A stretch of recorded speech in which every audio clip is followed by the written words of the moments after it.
Good morning मित्रों। આપણે આગળના વિડીયોમાં કાવ્ય પેલું આરાધના ભણી ગયા છે। હવે ધોરણ 9 હિન્દી કાવ્ય બીજું ન્યાયમંત્રી, જેના લેખક છે શ્રી સુદર્શન।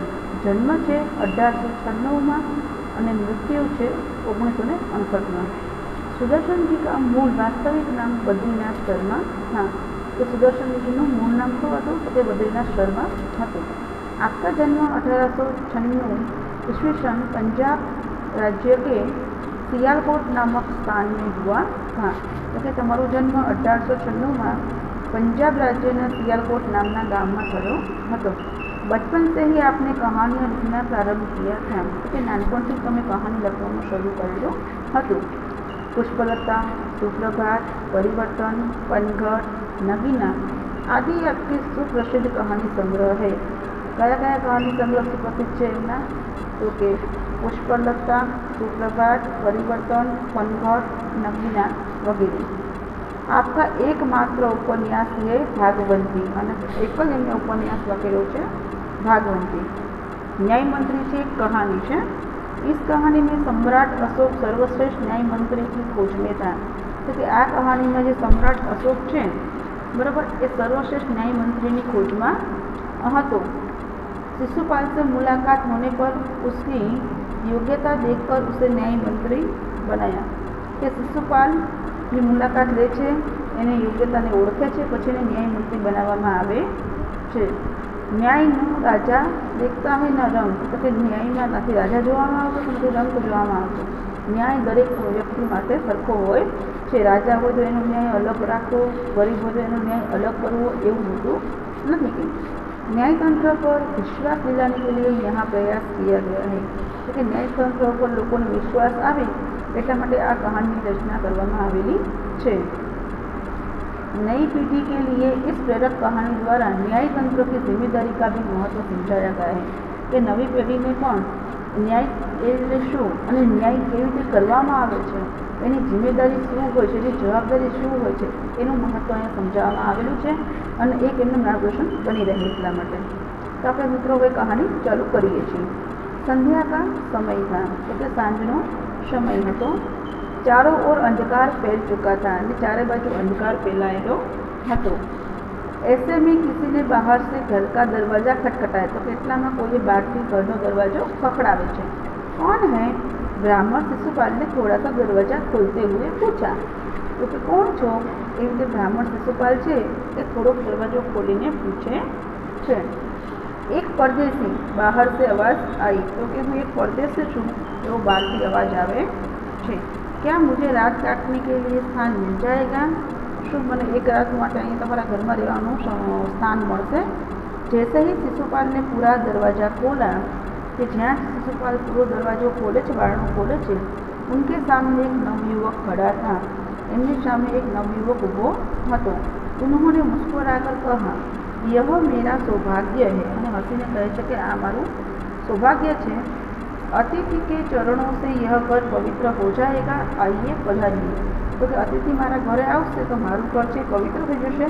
तो तमे आवो पधारो।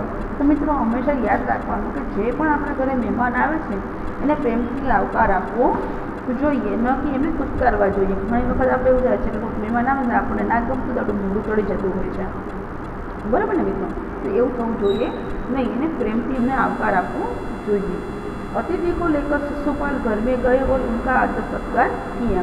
अतिथि ने लईने घर में जाए शिशुपाल अने एमनुं मान सम्मान करे छे। एटले के एमने चा नास्ता पूछे छे, बेसाड़े छे, व्यवस्थित बातचीत करे छे।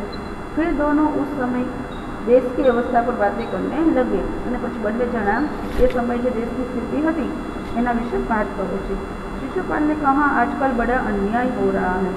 शिशुपाल कहते कि आजकल बहुत अन्याय थई रह्यो छे बधा वच्चे, कोईने न्याय सरखो मळतो नथी।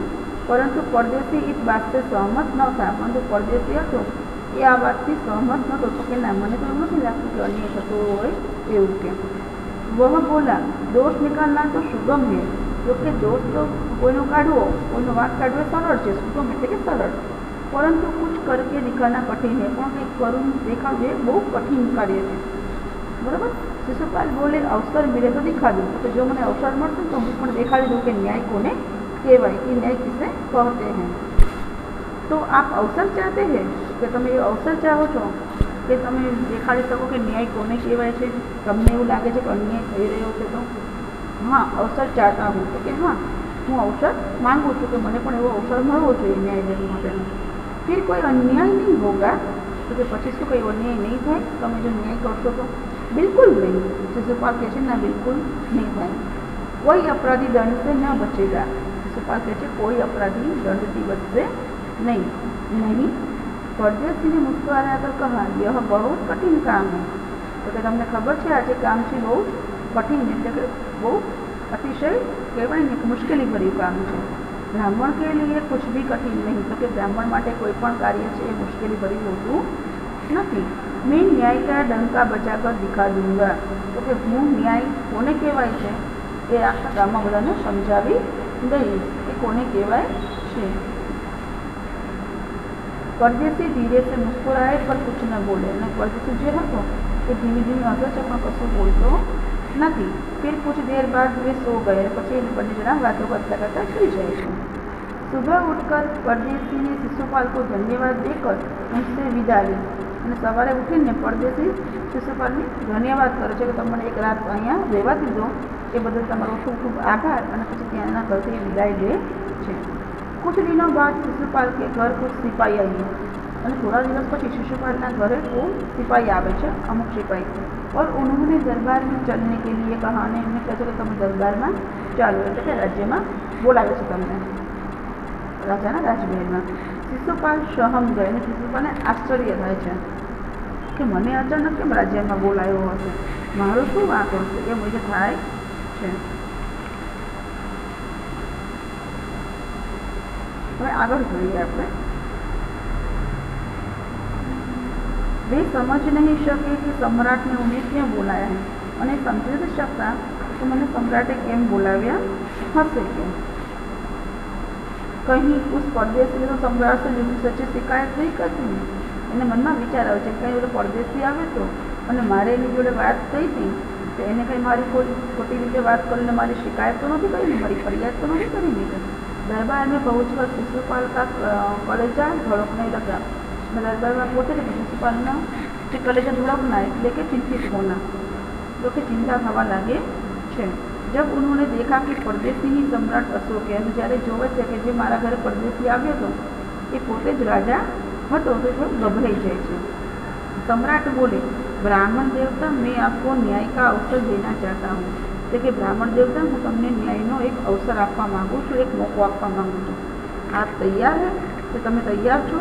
पहले तो शिशुपाल गभराए पहले तो शिशुपाल छे बी जाए छे मैं जे बात करी तेना परथी राजा कही रह्या छे। फिर बोले यदि सम्राट की यही इच्छा है तो मैं तैयार हूँ कि जो तमारा राजा ने तमारी इच्छा है अभी तो हूँ तैयार छूँ के। बहुत ठीक, कल से आप न्याय मंत्री हुए। तो सारू तो कल से तमे न्याय मंत्री बनी गया।